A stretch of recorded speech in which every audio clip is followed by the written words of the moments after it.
Potsquatch Growers.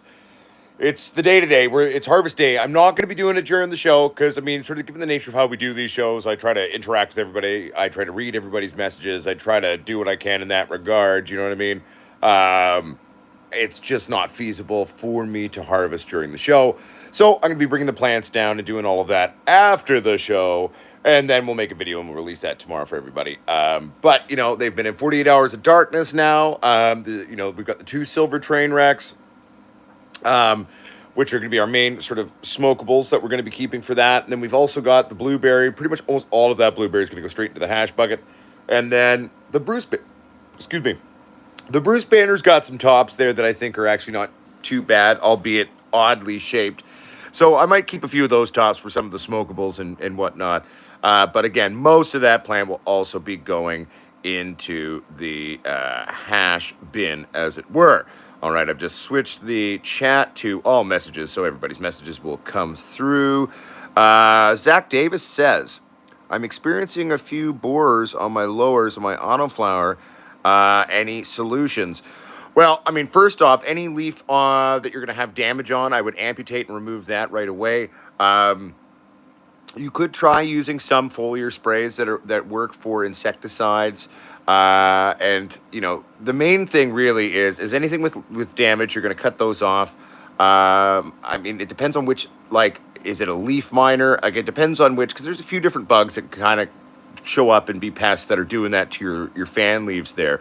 So without knowing the very specific pest, my basic advice would be remove all damaged leaves, destroy those right away. Do not leave those around your grow. A lot of leaf burrowing insects will actually develop in their larval state in your soil. So beneficial nematodes is going to put that out. So amputate all damaged leaves, then introduce beneficial nematodes into your soil, which are going to kill the larval state, which is the younger generation of that pest. And that's how I would approach it. Foliar sprays will work, but a lot of them will also kill beneficials, right? So if you've got microzyme, for example, in your soil or any, beneficial fungal realities, you're going to kill that. And that's so, for example, Jake's All-in-One, it kills PM, it kills all those types of things, but it also kills beneficial sort of fungal realities as well. So that would be my advice to you. By the way, welcome, Zach Davis. What's up, Jason A? Good to see you. What's up, Daddy O Grows? What's up, Tony Gilbert? Good to see you. What's up, Miss K's Garden? Good to see you. All right. What's up, Muskoka James? What's up, OG Trev? Hello to you as well, my friend. What's up, Eugene Dolan? What's up, Mike Gem? What's up, Joe Burns? Joe Burns. I mean, we had 1 or 2 that we had on the channel. I believe we got flagged years ago for it. So there might be some decent ones out there. Really, at the end of the day, typically how I like to approach making hash. I mean, you can do a number of different forms of making hash. You can do dry sift. I don't dry sift anymore, which is utilizing bubble bags and dry ice, because I find that the dry ice in and of itself is actually drawing out the cannabinoids, okay, on that plant. So when your trikes come off, all of the resins and oils are going to be reduced from utilizing a dry ice gathering. So how I make my hash is I run it through my bubble bags. I use the mixing bag. I use the next biggest micron bag as a secondary filter. Then I just catch everything in the bottom bag, which is usually about 25 microns. And then whatever comes out of that bag, first I dry it, and then I double dry it, make sure it's super duper nice and dry. And then I'm going to finish it in a Frenchy cannoli style, where I'm going to take boiling water in a mason jar. I'm going to roll that over and keep doing that. I'll do that. Then I'll set that in the fridge or the freezer. I'll pull that out. I'll roll that into a ball, and then I'll keep repeating that process until I get the desired consistency of my hash. I hope that helps, Joe Burns. What's up, Mud Swat? Good to see you, buddy. What's up, Tony Gilbert? Tony Gilbert says, I have a question. So I bought some clones about 5 or 6 weeks ago, okay? How do I sex them, and how do I transplant them? This pot they're in is way too small. Okay, so Tony Gilbert, if you bought clones, one would assume that they're clones of female, so you more than likely don't need to sex them. If someone sold you male clones, that's just weird. That is not common, unless it's the only time that'll ever really happen is in terms of breeder circles, right? So I might take a clone of a male from a friend if I want to breed with it, right? But so I would be shocked if they aren't female. So you don't need to worry about sexing them. In terms of transplanting them, if they're 5 or 6 weeks old, regardless of light, they should be far quite developed by now. So basically, you're just going to get a nice big pot. Typically, I recommend sort of a 5 gallon minimum. Get that 5 gallon pot, aerate your soil nice, make sure there's drainage. So putting some pebbles or some broken glass or broken ceramic at the bottom to help that drainage. Make sure you got drainage holes drained or drilled into that bucket.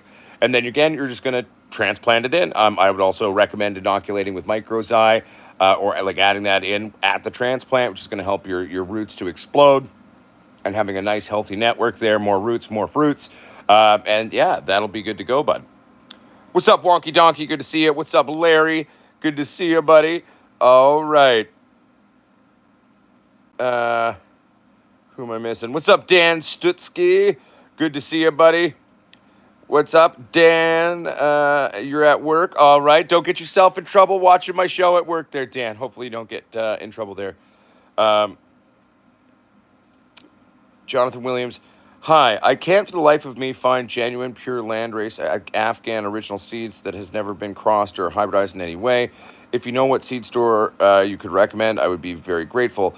To be fair, Jonathan, I mean, there's a lot of places out there. Typically, you're not going to get a landrace. So the second someone's made seeds with it, it's no longer a landrace, by my professional opinion. So even if it is an F1 of an initial landrace, it is what I would call an F1 based out of landrace origin, okay? But the second someone stabilizes it, it's no longer a landrace. In order for something to be a true landrace, you yourself have to go find it, or someone who gives it to you has to find it out in Mother Nature, harvest naturally occurring seeds that came about on their own accord. I have Afghani seeds that are an F1 or an F2 of landrace origin. They came to me from Irish Squatch Growers. He gifted me those a few months ago.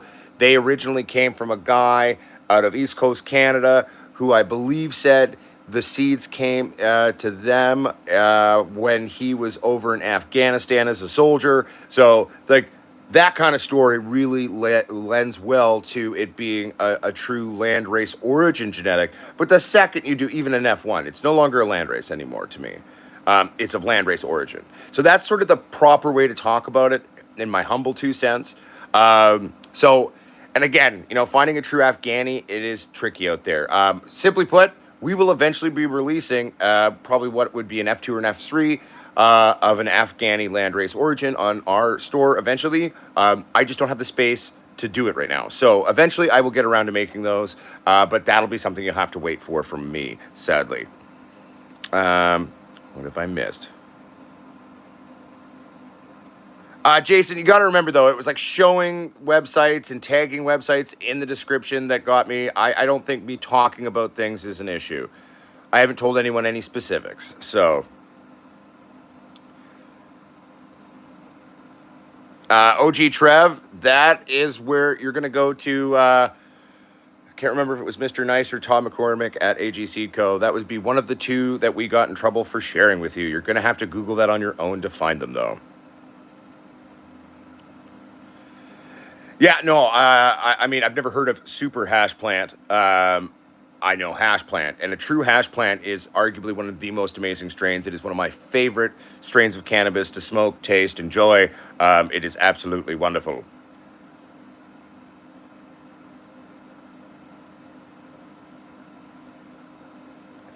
Yeah. Also, so mud swat is correct. What you can do with your drill for when you're making bubble hash 2 is you can take a wooden spoon and put that in your drill. That is going to be arguably the best way to do it. It's going to minimize the destruction of the plant material, so you'll have less particulate in it. I've got a hash washing machine. It doesn't work great, but it does its basic job. I will be busting that out more than likely for the next rounds of hash that I'm going to be making. Chris Ball, did you ever breed the Rockstar? Sorry if I missed you say it. No, I've never utilized Rockstar in any of my crosses. I have grown Rockstar a lot. I've smoked a ridiculous amount of Rockstar. Rockstar Kush is a very prevalent, very common strain here in British Columbia, Canada. I mean, it was a little bit more common about maybe like 4 or 5 years ago. It was really everywhere. Like, it was everywhere. These days, probably the most common Kush varieties that are out and about would be sort of the different pink Kush varieties here in British Columbia, Canada. Tony Gilbert, Rockstar Kush is one of the quintessential cornerstones of BC Bud slash Kush from back in the day. And it is definitely up there in one of my favorite Kushes that have ever existed for show.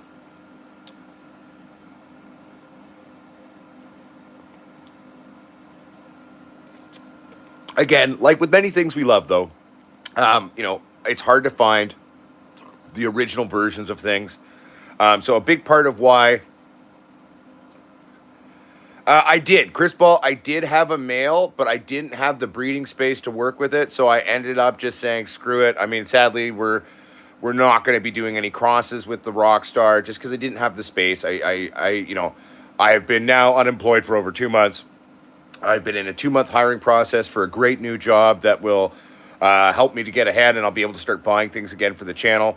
But simply put, money's just been really, really tight for Uncle Potsquatch. That's why we haven't released any new seeds. That's why we haven't released any new products on the store.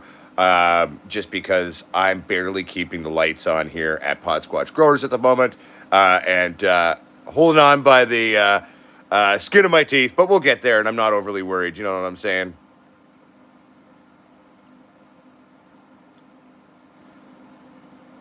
Sorry here, I'm just reading everybody. What's up, that guy, Channel 2? Good to see you, buddy.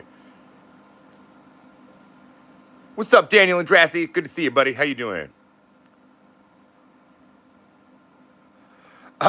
So Joe Burns, the strain I developed for MS was a strain I invented called Sasquatch. It was a blending of Trainwreck, Master Kush, and ACDC. The ACDC lineage being where the high CBD levels came from. Typically that plant, depending on the pheno, depending on the finish, would test anywhere from 14 to 18% THC, usually averaging 20 to 22% CBD, with the odd pheno that would have absolutely no CBD in it. It was weird. I mean, that just happened. And that's where sort of the ACDC lineage on genetics sometimes can be a little finicky.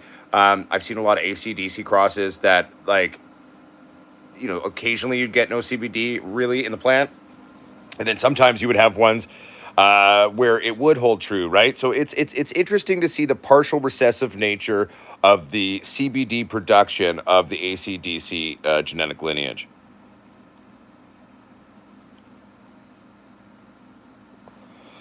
BC Big Bud's all right. It's a SAT strain, so it's not really my thing. Like a lot of the classic strains were SAT leaning back in the day in BC.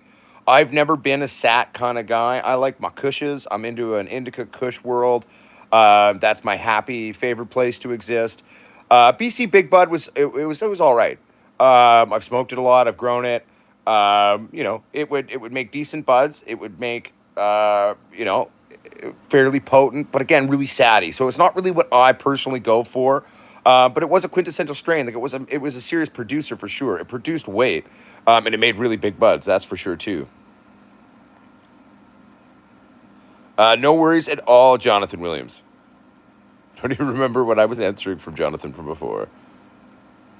Ah, there we go. The Afghani landrace stuff. Perfect. Okay. Sorry, I'm scrolling back up now. I'm just trying to read everyone's messages.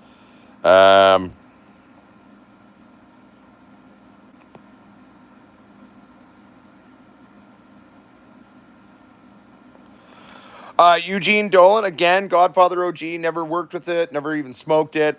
It's another one of the 1,001 plus intermixed varieties of OG Kush. If it has any of its origin story of the true OG Kush, it should be a fairly decent smoke. The thing to remember about OG Kush, everybody, is it wasn't a heavy producer, okay? So you don't grow OG Kush or OG Kush-based varieties if you're looking to maximize your weight.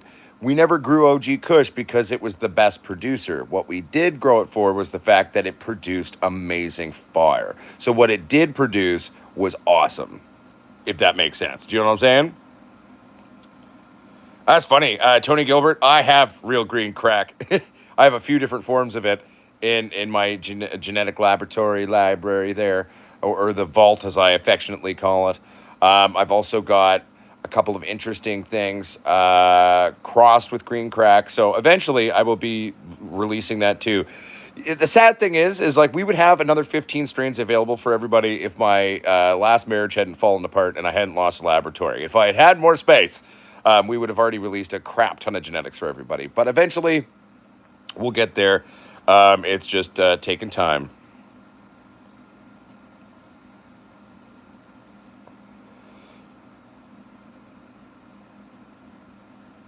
So Tony Gilbert, typically the consensus in the breeding world is in order for something to be considered an initially stabilized true strain, would be 4 generations. 4 generations. It's called cubing or a cubed strain, which means you've inbred it for 4 generations.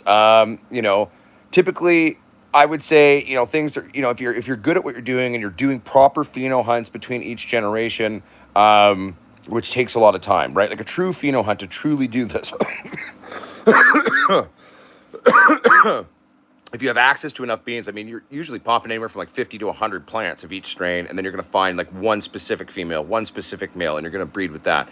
But general consensus would be 4 generations of selective inbreeding in order to stabilize your own strain there, my friend. But so all the things we've released on our store are F1s. They're still very much the strains that they are because I was combining very, very, very different genetics together. And the funny thing is, especially on both the Orange Warrior Widow and then the Galactic Citrus Shiva, they are for F1s genetically eerily unified. There is differentiation in terms of the finishing of the flower, but typically, especially on the Galactic Citrus Shiva, their structural physicality is almost identical on almost everything that grows out. So where you're seeing your differentiation on that, in fact, is blah, blah, blah, blah, blah, the phenotypes, right? Of the smell, the taste, trichability changes a little bit between some of the phenos on it as well. Eventually, one day, I would definitely like to stabilize that one out a little bit more. To be fair, I'd almost kind of want to like reintroduce the Alien Rift back into it, and then take that as a new intercrossing of the GSC, so it would have more of the galactic or more of the Alien Rift genetic reintroduced sort of down the line on an F2 or an F3. So we'd be able to stabilize the orange there while then keeping all of the traits from the Alien Rift that I do find positive. Dan Stutzky, yes, of course, I've definitely tried Violator Kush. I've smoked a lot of Violator Kush in my days. It is notoriously one of the worst foxtailing strains in the world. I have successfully managed to stop it doing that, but you have to run extremely elevated CO2 levels to stop Violator Kush from foxtailing the way it does. Tony Gilbert, yes, we do. We ship everywhere in the world. Bro, I remember Orange Crush. You should see, I mean, well, in my mind, most pistols go orange, but you should see this Bruce banner. I'll take some pictures when I do the video of the harvesting. What's up, little Chewy Stewie? What's up, Chris Barton, by the way, when I'm doing the harvest video this afternoon for everybody. The pistils were so thick on this Bruce banner, and the way they've sort of dried out or shrunk it into the actual bud itself has been beautiful. Like, I mean, it's such an interesting orange color. So I'll show that to everybody in that video so you can all see that.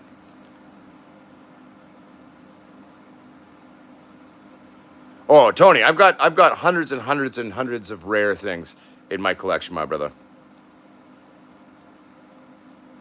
Little Chewy Stewie, I've just obtained permanent marker. I'm assuming that's a strain, and I've never heard of that strain, though, if that is the case. What's it like? What's its origins, Chewy Stewie? Nice. I'm going to be harvesting some Bruce Banner a little later. Tony Gilbert says, Squatch, can you explain the height gene I'll have to keep so the plants stay healthy and okay? So 4 generations, no problem. So a mother and 3 generations, correct? No, like 4 actual generations. So you're gonna have a mother and a father. That would create your F1, and then you're gonna take those beans. You're gonna pheno hunt. Then you're gonna selectively pick your 2 favorites, make them fuck. That's gonna be your F2, and you keep repeating that until you hit F4.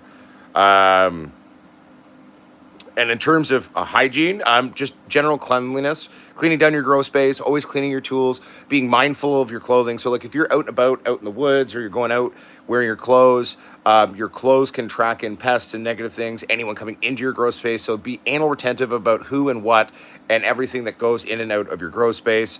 Utilizing beneficial nematodes as a preventative measure to keep soil propagating bugs at bay.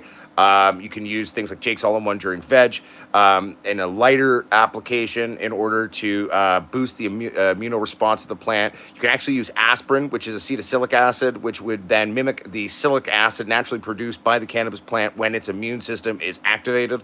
So you can actually treat your plants with aspirin in order to boost its natural immune system. You'd use that early in veg. You basically dissolve a couple tablets of aspirin into a liter of water and then foliar application that way. And again, just cleanliness and mindfulness to what comes in and out of your grow is the most important thing for maintaining healthy plants in terms of exterior pests coming in and kind of screwing that up, if that makes sense. Joe Burns says, I've tried. Joe Burns, anyone and everyone who knows what they're doing in BC, we all dry our full plants. You never break the plant down. The reasoning behind this is there's actually tons of cannabinoids in the stalks of the plant. You hang the whole plant upside down. It slows the rate of cell death and slows the rate of drying, keeping it more intact, which is going to give you a beneficial finish on really keeping terpenes intact, cannabinoids intact, and everything intact when we go to actually process the plant. So, you always dry the whole plant. Some people don't, and that's fine. But again, this is one of the few things where I'm going to make a definitive statement of, no, you just do it this way. Rarely do I do that. It's a rare thing for me to do, but I very much do that. Dr. J303, I do a plethora of different redneck accents, southern accents, of all sorts. I'm a white guy from North America, so of course I come built in with such voices. You're from Mississippi. All right. What part of Mississippi do you come from, my friend? I love the Mississippi blues, man. That's my jam right there.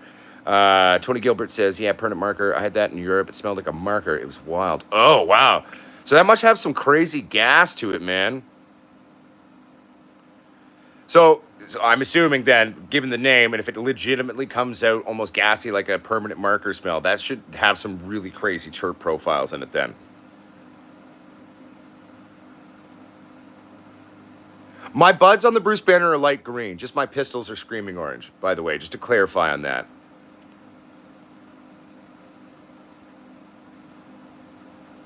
Yes. Beneficial nematodes are microscopic worms. There's negative nematodes and beneficial. Beneficial ones will protect any soil propagating bug and kill it. So in its larval state, the microscopic worms of the nematodes will go in, they will disintegrate and kill the corpse, and then the corpse, it actually is then triggered by the nematodes to break it down, creating further food for the nematodes to feed on. What's up? I am Green Giant. Fun name, by the way.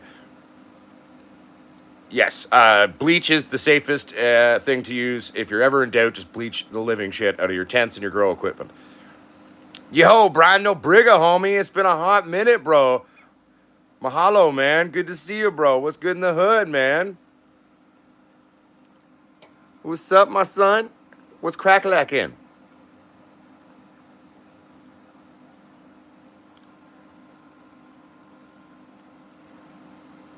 Oh, no worries, I am Green Giant. Once something's in my brain, I usually can find a way to kind of break it down for people. And, beneficial nematodes are great. The first time I tried beneficial nematodes was years and years and years ago. I had ongoing on and off, especially because, what led me to having that really hardcore fungus gnat infestation back in the hood days was I got hit by some, and then I found this one plant that was really good, and I wanted to re-veg it, so I re-vegged it, and then I didn't really think about the fungus gnats, and I kind of turned away for a week, and then it exploded, and it became so hard, and I tried everything. When it gets really severe, really the only thing is you can use sprays, and you can spray your dirt down, you can spray that, but again, you're going to kill all your beneficials in your soil. That's where beneficial nematodes, that's the way to go. And they're gonna literally stay and propagate and protect your grow until they are no longer needed. Many nematodes can also eat in sort of broken down organic matter to keep themselves alive as well. Welcome, Huli. It's all good, man. Yeah, no, YouTube loves to fuck with us, man. White flies aren't fun either. I've never had to deal with a white fly infestation myself, but I've had friends who have, and I'm very aware of them, and I can only imagine. And Tony Gilbert, so do I buy nematodes and mix them in the dirt? Yeah, so typically most nematodes are going to come usually in these little little tiny little balls, and you're just going to water those balls in. Typically, I would say dig a little hole or two, dump the balls into there, cover it with dirt and water, and then let them do their thing.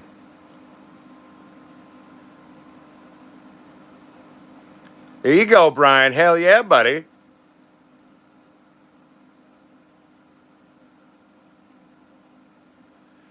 Tony Gilbert, I actually genuinely hope and pray that you actually have a guard duck protecting your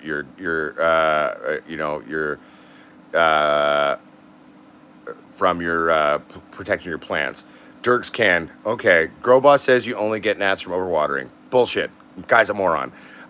Is it true that having a extremely overhydrated medium is going to increase the attraction of an adult fungus gnat to lay eggs? Yes. However, is it required? No. Fungus gnats will live in any medium with even a mild moisture. So even if it's not overly hydrated, they're still going to propagate. They're still going to be there. It's just going to attract them more. Okay, so that's just, again, misinformation. He's not wrong in that overhydrating your plants will create a more attractive target. It will also create a more beneficial reality for them to propagate. So it'll be easier for them to explode and take hold. However, it's not the only, like, you're going to get them regardless. I mean, if there's fungus gnats in your environment, they're going to attack your plants. But that's where you use beneficial nematodes and you will never have the issue. They're like guard dogs, just perfect to go. Valentin Stavlowski, is a 2 liter pot good for a micro grow? I'd say that's really, really small. I mean, it depends on how micro we're talking. Is it doable? Yes. But you got to remember, you're going to have to flip on a photo very quickly because you're going to run out of space. I would inoculate with microZai on that just to maximize what little space you have on that. I would typically say to someone, micro grow. I mean, it depends on how micro we're talking. Like, if you're wanting this plant to not be more than 12 inches, sure, yeah, maybe. I would say 1 or 2 gallons at bare minimum. The plants I'm harvesting today, those are in 2 gallons. So 2 liters, yeah, it's doable. It's doable, but you're not going to get much, right? Like, you're not going to, it's just the inherent nature of, it's only 2 liters of actual space for your roots to develop. So in that regard, simply put, I'd go at least 1 gallon, which is going to give you 3.78 liters.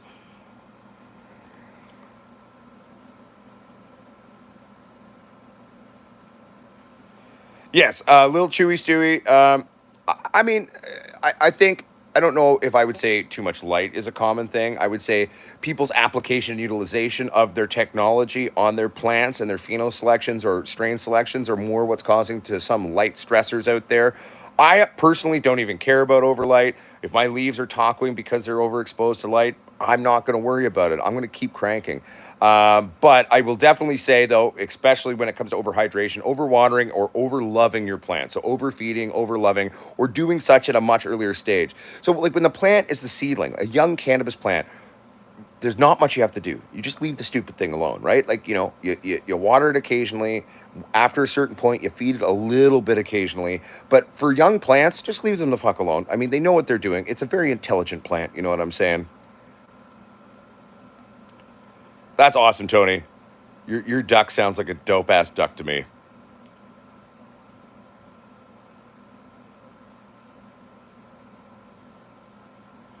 Nims 39. I have never used ultraviolet lights to stop powdery mildew. I've never had powdery mildew either, though.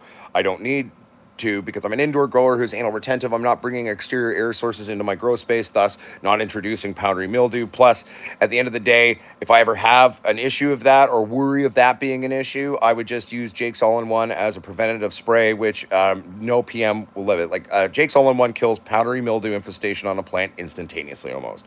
No worries, Dirks can, and it totally boosts the plant's natural immune system as well. So it just makes it a better in a better place to fight things off, right? Because just because PM's going to be present in your environment doesn't necessarily mean your plant's going to get it either, right? Tony Gilbert, 10-gallon cloth pot sounds good, my friend. Just remember, if you ever have any issues, uh, uh, if you ever have issues in properly hydrating a cloth pot, which is known to happen, just take some saran wrap it around the outside exterior chassis, as it were, of the bag, and then that way it's going to allow you to actually hydrate through that fabric pot to get all of your roots properly hydrated. And then once you've done that, you can just take it off to allow the pot to breathe and do its thing.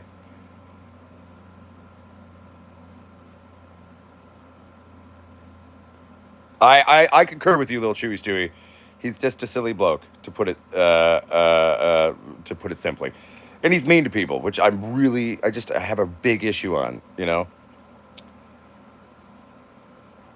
Thank you. I am Green Giant. It is not the first time I have had run-ins with the special little boy that is the self-proclaimed grow boss. But it is what it is. Maybe one day he'll grow up. We'll see.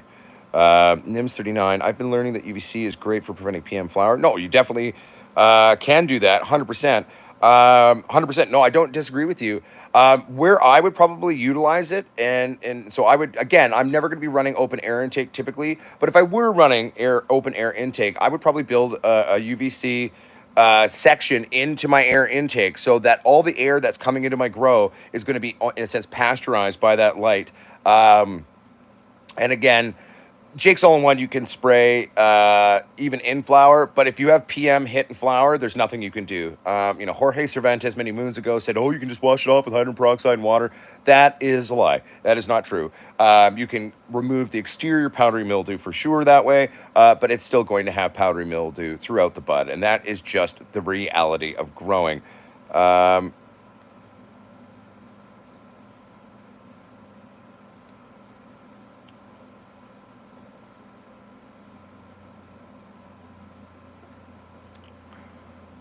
No, 100%. And I am Green Giant. Don't ever worry. Like, from what I can gather, that is just their shtick. They attack other channels to create drama and this or that. They tried to come at me once. Didn't last very long. Like, I'll put it to you this way. If you're doing something that has garnered enough attention for them to try to attack you, that means you're doing something right. Okay, we only have haters if you don't have any haters, you're doing something wrong. And again, I would never worry at any point if anyone from that community is ragging on you. There's plenty of people here in our community here who have been ragged on by them, and it's not a big deal.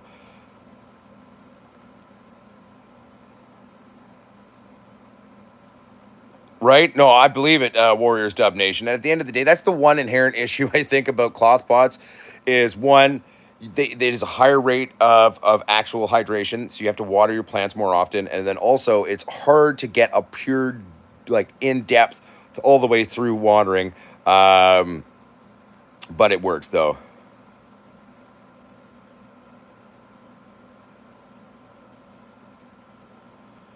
Dan Stutzky, I normally don't reuse my soil. I have done a couple of grows on the channel where we reuse soil. The thing to remember when we're reusing soil, okay, is essentially, and especially if we're using a salt-based nutrient line system, and then we did a big flush, we've basically stripped all inherent nutrition for the most part out of our soil. So when reusing soil and we're going right back to back on it, we're going to have to start feeding almost right away. So that's the only thing you need to remember, okay? But it's totally, totally doable. You just got to remember that. Don't even worry about it. I am Green Giant. Maybe I'll show up in one of your live streams for you one day and I'll back you up there publicly. Warriors Dub Nation. Hey, Mr. Giant. Do you mean me? Because I'm not actually a giant. The last grow space just had really low ceilings.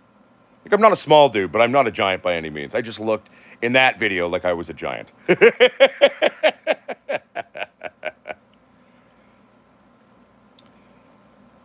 Oh, I believe you're just talking to I Am Green Giant. Never mind. I was referencing some of the videos that we made in the last lab where it had really low ceilings, so it looked like I was almost 7 feet tall. It was hilarious, but yeah, no, it wasn't the case.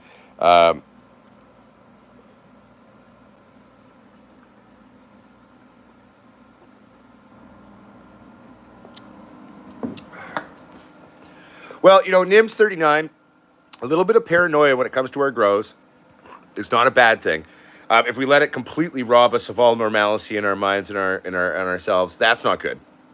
But simply put, a little paranoia is good. I mean, it's and a little obsession's good too. It's where some of our best thoughts and approaches to our grows come from.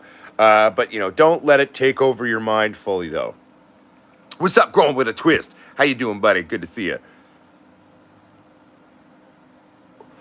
I am Green Giant, totally. So the 3 gallon, like typically I say sort of the minimum is 5 gallon, but a 3 gallon pot is a perfect size, especially if you're running a bunch of plants in a room. 3 gallons are a great size because typically when you're running a 3 gallon pot, you're gonna veg out your clones in like a solo cup or something of that nature, which is typically going to have, you know, milliliter wise, maybe like half, like 400, 500 milliliters. I think it's about 473 milliliters to a traditional average solo cup. So it's just under half a liter. You know, inoculate that with some microzyme after your seedlings take off. Get those roots really nice and locked in there, and then break them up a little bit at transplant. You transplant right into the 3 gallon. Run it for maybe a week or two, and then you flip the whole room. And that's the best way of doing it. I wholeheartedly agree, Tony Gilbert. I've had a lot of haters over the years, everybody. Uncle Potsquatch has had so many different people try to come at him. I've had neo-Nazis show up on the anniversary or the 420 thing. You know, like it was sort of like the eve before 420, and I was doing like a live stream the night before 420. And so a bunch of skinheads showed up. And my first wife was German, so I speak a little German, right? So they were speaking in German, but speaking backwards in German. But luckily, I still understood what the hell they were saying. And I shut them up real quick because 420 is Hitler's birthday, right? So that was like a whole thing, and it was funny. And they were just trolls, man. You got to remember, everybody, there's a lot of sad, lonely people out there that get off on just being trolls. And that is their life. You know what I'm saying? Like, that's just what they do. Don't let it bring it down. Don't let it bring it down. Jansen, I don't know what happened to Mr. Canuck. My honest to God guess is that maybe he's just slowed down. I mean, over the last number of years, he's released less and less content. I think, you know, the YouTube kind of was his income for sure. He made a lot of money as a YouTuber. I've never made almost any money as a YouTuber. But I don't know. Maybe it's hard to keep things going, right? Like, he was around for a long time. He's been around as long as I have, pretty much. If maybe even a little bit longer. We just had our anniversary August 10th on YouTube. So I guess what is today, the 11th, I think? It's today the 11th, everybody. I'm living in the past, maybe, or the future, maybe. Who knows? But our anniversary, I think it was an 8-year anniversary, was the 10th of August. But you know, it gets hard, right? Like, it's not everybody's built to keep running a show. Like, think about running a YouTube channel as running like a late night show or running a comedy show. You know, a lot of them don't run forever, right? So it's a lot of gas, it's a lot of energy, it takes a lot out of you. You know, for me, I've kept it going. You know, it would be great if this was my job and it provided me an income that I could live off of. It doesn't, but in another way, that shows you that I really care about what I'm doing on the YouTube and with what we're doing with our channel and our company and our brand, because we don't really make much money off of it at all. You know, so it's a passion piece for me, which is how it started, right? Like, I never had an intention of all the things that have happening, but here we are, right? So, okay, 1 second, everybody. I'm just reading. What's up, DABN, Mr. Talk to Me Nice? How you doing, buddy? Tony Gilbert has a question. Squatch, I have a question. So, how do I turn the plant into cloth when I'm done growing? Okay, so basically there's a lot of different ways to make hemp fiber. Traditionally, in traditional hemp making processes, it's more of a hemp rather than using a weird branchy out stalk. So they're longer fibers. You need to break down the fibers. So with long, tall hemp stalks, they would let them rot almost to a point, and they would start to thrash and beat them out to separate the fibers. Once the fibers are separated, then you need to spin them together. Modern day hemp or cannabis-based textiles, you're going to use hydrogen peroxide, which is going to break down the bonds between the actual fibers. The fibers typically run 1 to 4 millimeters. Once you've broken down those fibers, you can turn them into paper. You can then spin them into sort of threads, which then can be in turn turned into textiles, et cetera, et cetera. But that's the best way to go about it. Yes, I enjoy the odd beer here or there, my friend. Cheers to everybody.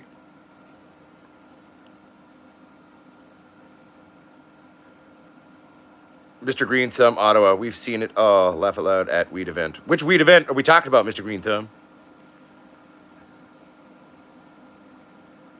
I agree with you, Abe T. I wholeheartedly agree with you. I also cannot stand Nazis. It just doesn't make any sense.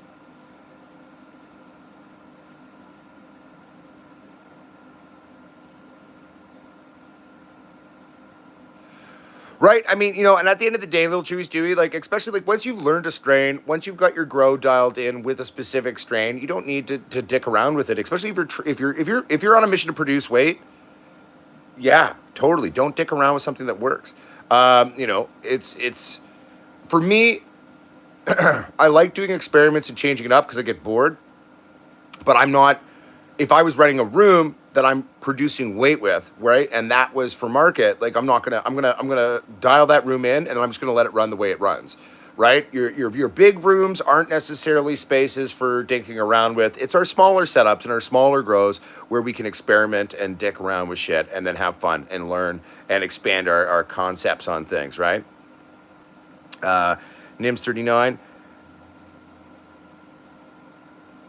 Anyone else notice Mr. Canuck's most recent videos have been his voice in AI? Like, as in an AI simulated voice? I haven't noticed that, but I don't watch Mr. Canuck's videos because they're pretty much all the same in my mind. Um, if that's the case, maybe something genuinely has happened to the guy and someone's using AI to mimic his voice, maybe. I don't know. I hope he's okay. That is curious, though.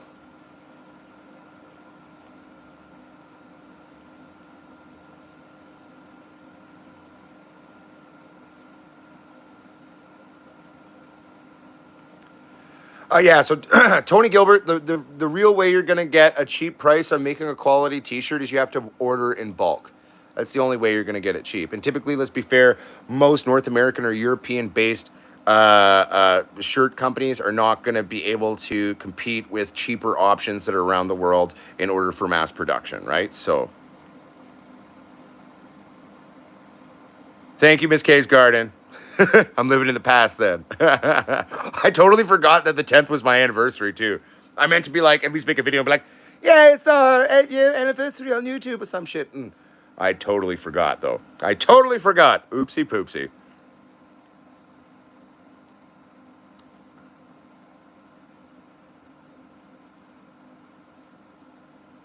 Hell yeah, DBN, Mr. Talk to Me Nice. That sounds dope, man. How they looking?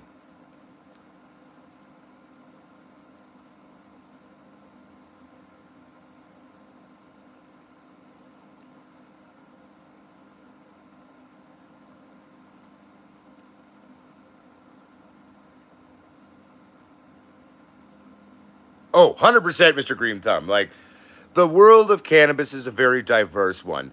Its inherent basic nature is a lot of kind-hearted, good people.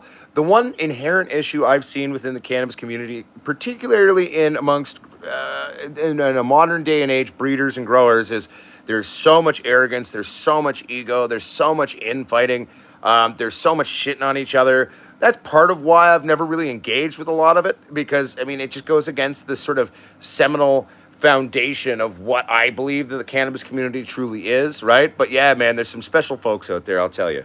I will tell you.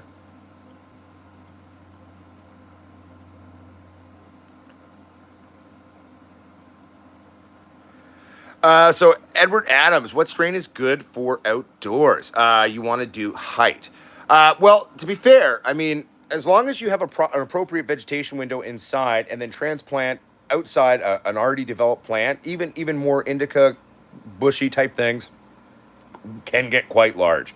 I've seen kush bushes that are well over 17 feet tall. Um, Also, a lot of sap plants will get taller typically than indicas will. Their inherent nature of how they produce is a little different, so you'll need more of them typically. Um, what? Oh. There's this one strain. I don't even know if you can buy this strain anywhere. I have one bean of it. I managed to get one bean of it. That's all I have. And I don't know if I'll ever pop it. I'll just keep it until the day where I can like, tap into the genetics of the bean and clone the seed maybe. But there is a strain, if you can find it, or something that has in part this strain. Critical ADV Soma, okay, is an old school super strain, and it is one of the largest growing cannabis strains that has ever existed. Um, I've never grown it. I've only heard the lore on this thing, and this thing's going back in time, everybody. But Critical ADV Soma, as the story goes, is so big and stretches so far and becomes so big in of itself, okay, Um, Miss K, I believe I just got your email there. I will check it afterwards. I just got the little notification. But inside, you have to literally go to 1212 from the second the strain germinates. That's how big this plant gets. So if you can find a critical ADV soma or something that has that in its lineage, that thing will get huge. But any plant with the right environment, the right vegging window, and the right care can get huge as well, though.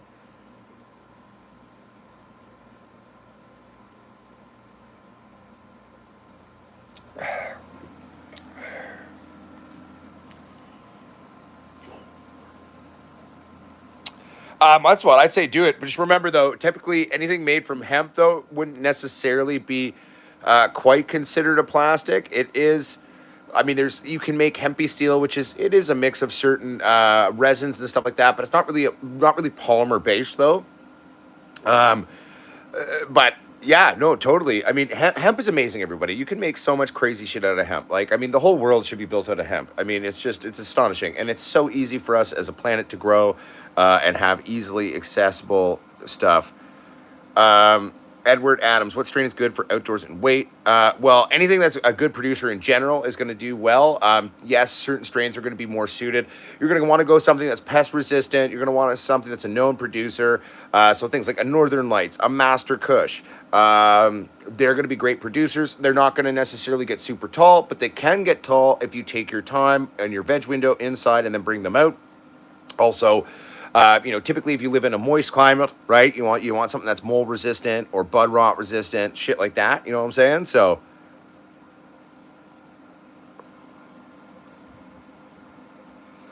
sorry everybody, I'm just reading and catching up.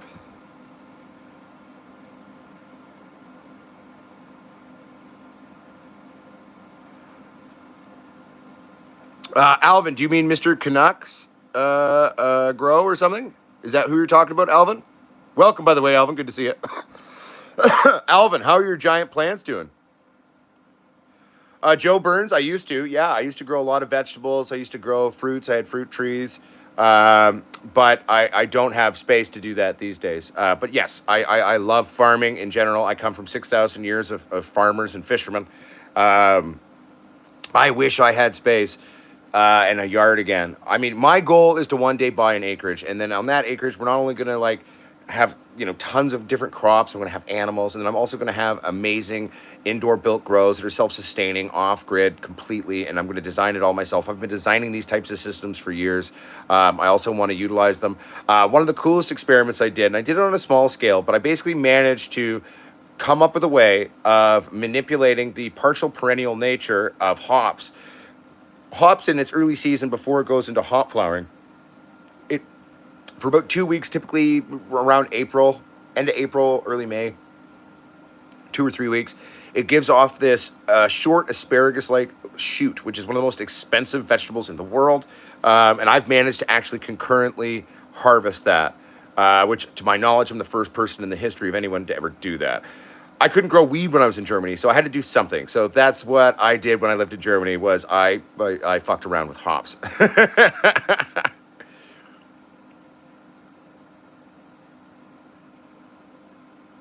AMT, everything is legal where I live. I'm a Canadian, so both medical's been legal in Canada for like 30 years, or pretty damn close to 30 years.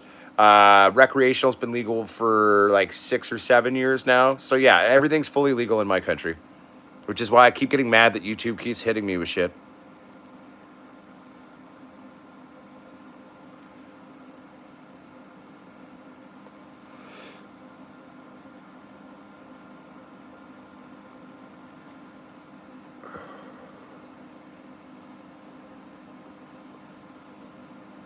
Oh, 100% little chewy stewy. Like for me, I have times where I'm concerned about weight, but like in the setups that I have here now, like I'm not concerned about weight. Like I'm still producing what I need for me, for the most part. And then I know a lot of growers, so I get good prices on things, right? So like most of the weed that's in my cupboard right now, I didn't grow it. I got it from one of my students. Um, you know, for me, weight has always been, unless it was like a commercial crop, for the most part, has always been a secondary. Like it's important. I care about it, right? But typically, smell and taste and refining that. That is always going to be my number one, right? Also, too, like I'm not someone who's like this with this obsession about potency either. If it tastes and smells great, and I have to smoke two joints of it, ooh, great! I get to smoke two great joints. I'd take something that's a little weaker and smells and tastes great over something super strong any day of the week. You grow mangoes and a plum tree in your greenhouse, and they can't survive outside. I got dwarf ones. They're only going to be like 3 or 4 feet, but it's perfect for the greenhouse. Dude, that's awesome, little Chewy Stewie. I'm in a happy enough space. I'd be in a happier space if I had a bit more room. But I'll get there again. I'm hoping with the movie and all these other things that are coming in the next couple years of my life, I'll be financially eventually in a position to buy a house again. I just want a house again. I want to own a house again. I want more space to do my experiments. I want to set up a full-blown recording studio. I want to have multiple flowering rooms, grow rooms. I want to have multiple rooms for me to rebuild and tinker with tech. I want to have a breeding room, right? To be fair, I'm like, if I stay single, which there's a good chance I probably will, that's kind of where my mind's at these days. I think realistically, I will probably convert most of my house into a purpose somewhere here or there, and each room will have its own purpose, and it will be interesting. That makes sense, Tony Gilbert. Lemons are hard because you need over 50% humidity at all times. To be fair, that sounds like something you could probably easily achieve in the right way inside. I mean, obviously, you're going to have to worry about pollination and probably pollinate them yourselves, but that would be doable, though. This is true. You are not wrong, I am Green Giant. Canada in general, especially BC in particular, where I live, we are known for being either the most dangerous or some of the most dangerous cannabis producers in the world. Yeah, bro, I was going to make an anniversary video, and I did get high, and I forgot. I literally forgot. I didn't even think about our actual anniversary on YouTube on the day of it. It's, a few days later, 3 or 4 days later, and I'm thinking about it. Oh, me too, little Chewy Stewie. Individual plant expression, different phenos, especially if you're going for beans and watching different phenos, sort of interactions in the plant psychology, bro. That's always been my true love for sure, bro. I'm 100% on board with you on that.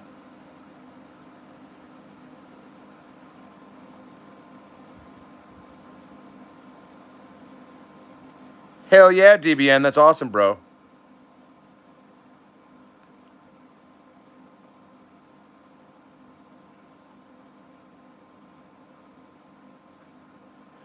I won't lie to you, Jensen Dennis. I would love an AC Infinity setup if I could afford it. I would love a system that was completely augmented where it gave me complete control. I'd probably rebuild it and add things into it as well. For me, I'm a person where complexity, it makes sense to me. Simplicity is harder for me to do. Like when I was a little kid, I would struggle to spell like a 4 or 5 letter word, but could spell like a 16 letter word. So for me, I love the overwhelming amount of information as you described it from certain new concepts and rooms and rigs. I don't think that's for everyone. I think that is very much suited to my own brain and my imagination with things. So for me, I like it, but I could see how it would be very overwhelming probably for most people. And that's not meant to be in like a condescending way at all, anybody. It's just the way my brain's wired. Simplicity confounds me. Complexity is my jam. For example, like in math, it was really hard for me to learn a singular concept, but if you taught me the whole overall concept and then I could learn all the little sort of small concepts which made up the greater whole of something, that was easier for me to do.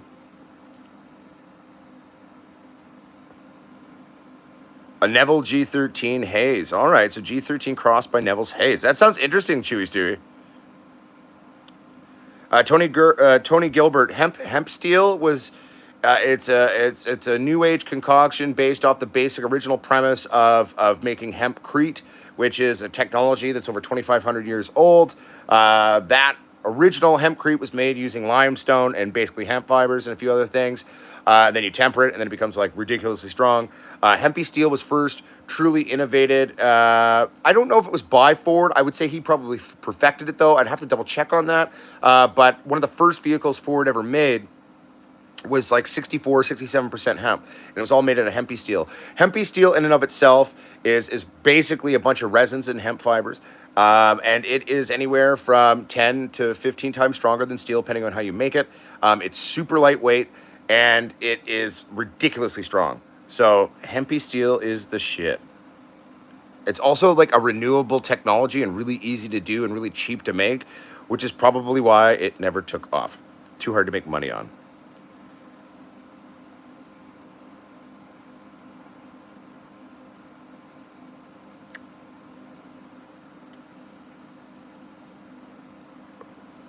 Hell yeah, little Chewy Stewie. When was the last time you grew those ones out? I do love me a good Northern Lights. I'm always at the debate though. Do I like 4 or 5 better? I'd probably lean towards 4 usually, but that was more so because 4 was a better producer. But 5 though did make some fucking fire though. Okay, cool, Mudswat. That's dope. Thank you for educating me, sir. I dig it. Oh, I should probably read what I'm actually reading and responding to. So Mudswat is talking about how all plastic uses basic petroleum oil, so that utilizing hemp oil is very similar, and it can be used to make a plastic. And I said, dude, that's dope. Little Chewy Stewie says they're old beans from the late '90s. Hell yeah, buddy! Now you're speaking my language. That excites me. Miss K's Garden says, if the GSC gets big enough, I'm going to make a walking stick. Totally. Just make sure you just dry it out and cure that the stalk really, really, really well. That I do a bit of carving on it maybe, and then maybe just coat it in sort of some form of a glaze or something, and that would be really cool. If you end up doing that, Miss K's Garden, definitely send me a picture of that. That looks dope as fuck.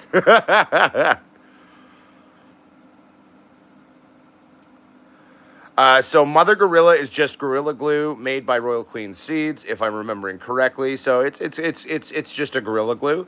Um, it's no different than growing a GG4 because that's what it is. It's basically Mother Gorilla, or was that Royal Gorilla? Anyway, I'm assuming it's something like that. Um, I'm assuming Mother Gorilla is basically like a Royal Gorilla or a GG4. And yeah, they're not too bad. They can be a little finicky at times, so just pay attention to them. But do know that they came from a hermaphroditic accident. That's where the whole Gorilla Glue line came from. So anything that's got a Gorilla Glue incorporated into it, you just got to watch out for hermaphroditic realities. And that's one thing you definitely got to pay attention to. But other than that, go for it, bud. This should be good. Alvin May says, the damn things are growing. They are 12 feet, 9 inches tall. Damn, Alvin. That's almost 2 of you now. Alvin's quite tall, by the way. I think, what, you're about 6'4", 6'5", Alvin? 12 feet, 9 inches. Damn. That is basically 2 of you. Ha! You got plants that are twice the size of you, buddy. That's hilarious. Good job, bud. And those giant beans. I sent you beans. I know we haven't talked, so I'm not mad that you haven't sent me my beans. But I definitely want to get some of those giants in my collection one day and play with them and see what they're like. Little Chewy Stewie, it may or may not be viable. It all depends on their storage since the '90s. There are some interesting products. I haven't tried them yet, but I've heard tale of them. There's some great enzymatic products out there. Supposedly, I haven't tried them yet. I'm really curious to try them though. That can actually help invigorate old beans to performing. So look into that. I'll see if I can find the specific product I'm talking about because I can't quite remember what it's called off the top of my head. But I'll see if I can find it and bring it up at a later date for everybody. Um, but there are products now that exist that as the lure, as it were, goes, will help them to do their thing. So like it's more than us just playing with temperatures or using a little H2O2 or like filing them down a little bit or this or that in order to get them to pop or do their thing. You know what I'm saying?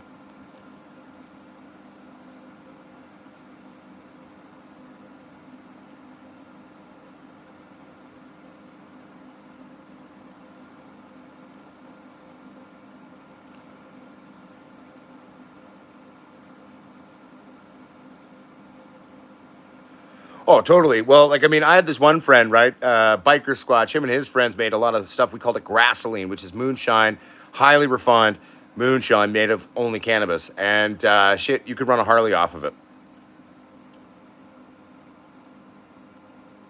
Okay, thank you, Mudswat. I'll catch up now.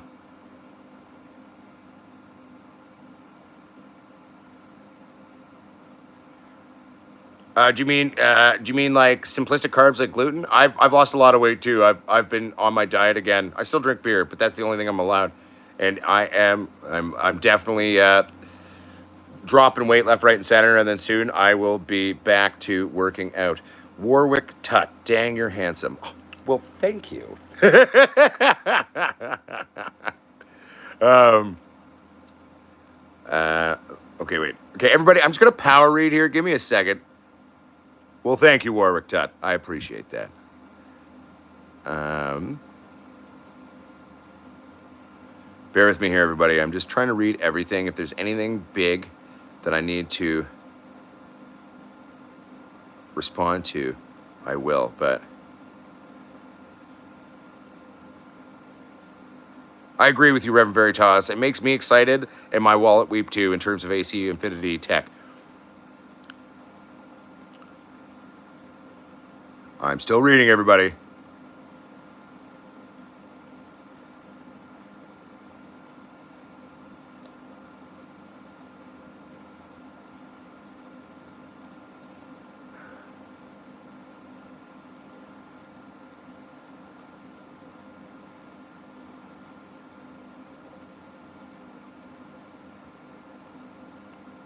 The only reason why it was expensive back then, I Am Green Giant, is it's because it was a new technology.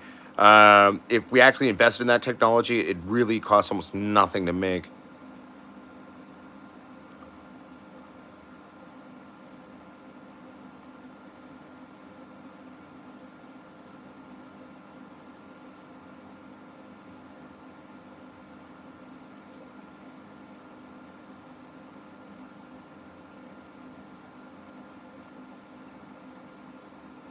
I know, B. Lil Garrel. I know. I've never understood the Netherlands thing of like you can grow one plant outside, but the second you put it under a grow lamp, it's considered super illegal. It was the same way. I lived in Holland for a while. I lived in Utrecht, and I never understood those laws. It's ridiculous. Sorry, everybody. I'm still reading and catching up. Bear with me.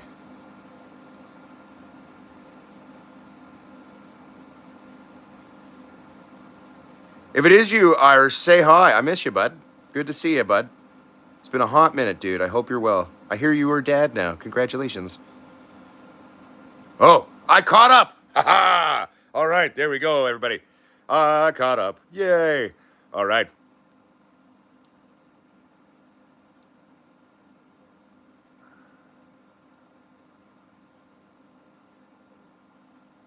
It's also good for a drink occasionally, Tony Gilbert, too. Just got to be really careful with gasoline.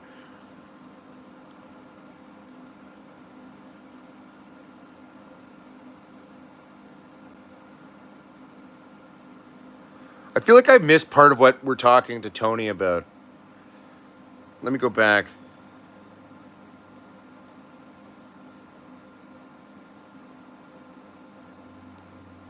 Oh, I feel you, Tony. Now I understand what we're talking about. Yeah, it's got you got to be careful. You know what I mean? Like especially on greenhouses or outdoor grows. Like for example, and I've talked about this before. So where I live, right, is I live in Vancouver now. But when we left Vancouver, so we started the show in Vancouver. The show was up on the internet for like a year or two, and then I left Vancouver. First, we were out sort of the Desroches Dudney area, and then we went to Hope. But the whole Fraser Valley, so this whole green stretch called the Fraser Valley, you can look it up on the internet, everybody who's not from here. But it can run with powdery mildew and bud rot. I mean, it's some seasons it is so bad, it's so prevalent. Like I feel so bad for people. My one friend, she's passed away since, not from the powdery mildew, by the way. She overdosed and died because she had a closet cocaine addiction. But God rest you, Sue Ann. But I remember Sue Ann. I've talked about this a couple times in the last few shows. We've been talking about PM, and it's an outdoor season for most people right now.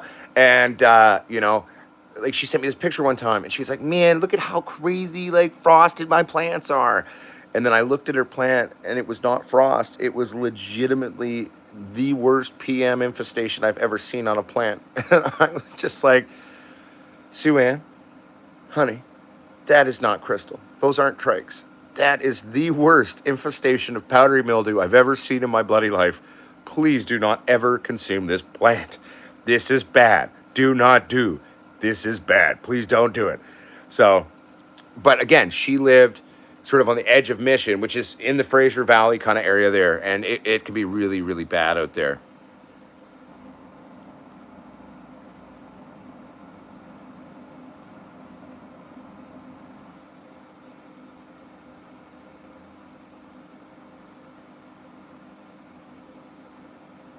That's dope, Jansen. I love that. See, and that's one of the things I love. People, it's great. Like if we could afford all the fancy toys, right? But like the creativity of stoners, the creativity of the cannabis community, right? Like I mean, we're some of the most intelligent and creative dumbasses out there, I'd say. And like some of the rigs and setups that people have done over the years, I think is just amazing. Um, Probably one of my favorite ones was a redneck cooling system. I've seen a couple different versions of this from some of my homies that identify as rednecks. And they basically lived by a swamp. So they basically set up like this swamp cooling system. So they were like utilizing the swamp to cool their grows. And it was interesting. I mean, it made me wonder. I'm like, damn, like, what do you do about your relative humidity though? Like, holy shit. I mean, but it's dope though, right? Like, so it was pretty cool. Like, I love creativity and ingenuity of the cannabis.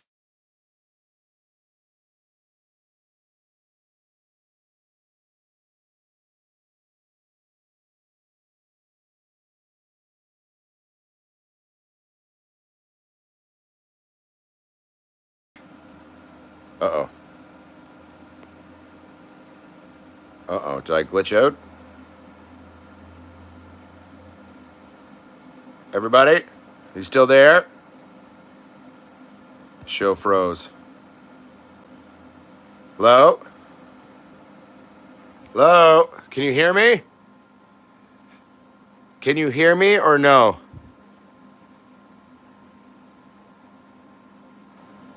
You can hear but not see me. Okay. That's weird.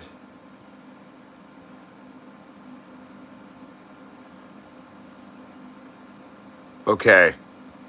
That's weird, everybody. I'm sorry about that. I don't know what's going on. I don't know how to fix this because I'm just on my cell phone. So it's like, what do I do?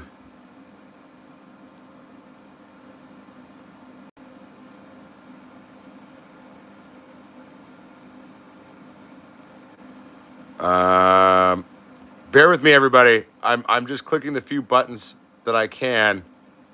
What the heck?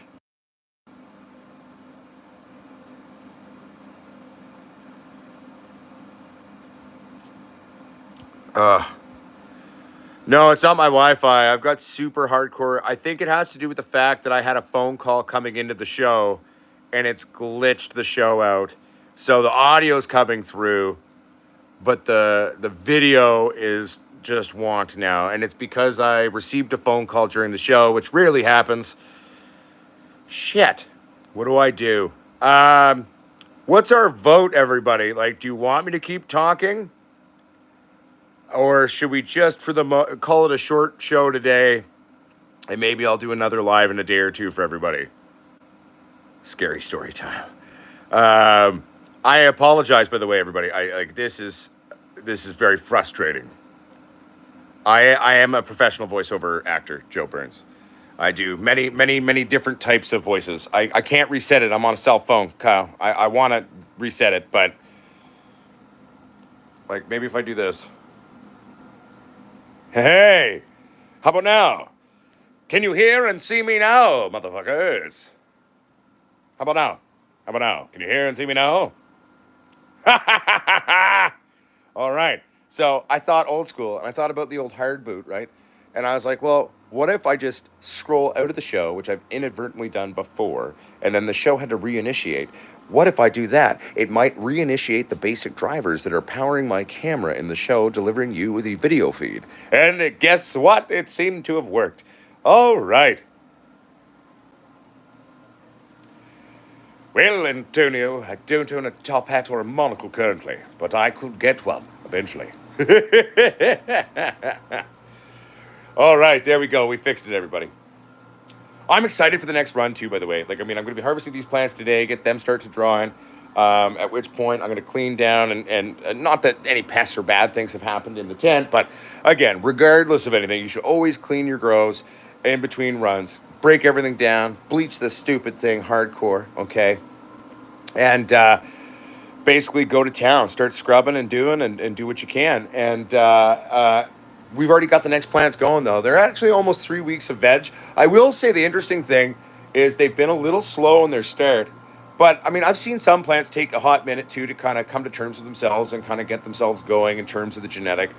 So we got the blue cheese by Girl Scout Cookies one that we're doing, and you know, our boy Gaz over in New Zealand has some of the same beans going, and it's funny because we both are experiencing the same exact reality with them. Is that they're taking their sweet time in order to um, uh, taking their sweet time in order to come to terms with themselves, and they're starting to take off now. I started feeding them, and then I introduced some microzyme, which I hadn't done sort of from the get go with them, and that has definitely helped in terms of things. Can I do a New York accent down in New York? Yeah, I guess I could do a joking one, yeah. But I mean, normally for a New York accent and doing any formal accent, if I'm going to do it, I'm going to take some time and I'm going to work on it. I'm going to get it right, down in New York, yeah. Um, One of the accents I'm going to be having to work on, by the way, for some character work, even though like my character in this movie doesn't have a lot of lines, then he got shot through the head, so he's really brain damaged. Is from Boston, though, down in Massachusetts. So, but doing a Boston, yeah, so I'm looking forward to doing the Boston, yeah. But I can pretty much do any accent you want. It just takes me time to prepare it and practice, really. I'm basically like a giant parrot. Just takes me a bit of time, then I'll emulate it and get her done.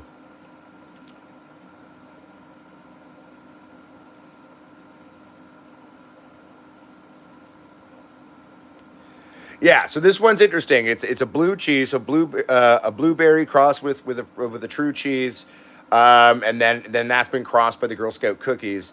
So I will say that sort of some of the floopy foliar development that I'm seeing is very much on par with cheese based genetics. So I'm very curious to see that and its development.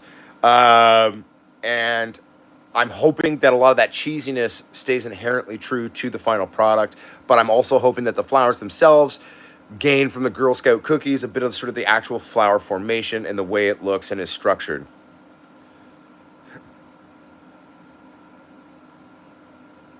Sometimes depends on the day of the week. There, Reverend Veritas. Well, I'm mostly Scottish. It's the biggest part of my genetic origin story is Scott.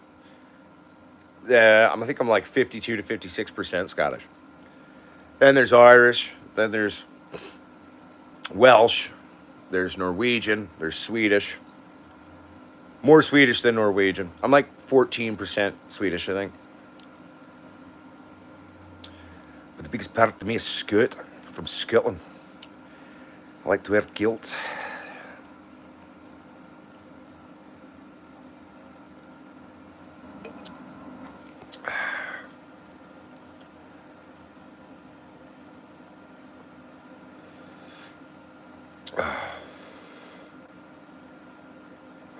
I feel bad because I wanted to do this show for like 2 hours, but I also know that that phone call I received that glitched the show out is an extremely important phone call. As in, this is the job I've been in a weird hiring process for over 2 months for. I've had like six interviews, and like I'm on the last step of the hiring process, which is my background check and all of that jazz. And so, simply put, the sooner I can start working at this job, the better. And then I can sort of figure out what's going on. I'm also part German too, but technically the part of Germany where my lineage came from, he identified as a German, but it would be technically modern day Poland after World War II now. He came over here before the war though, so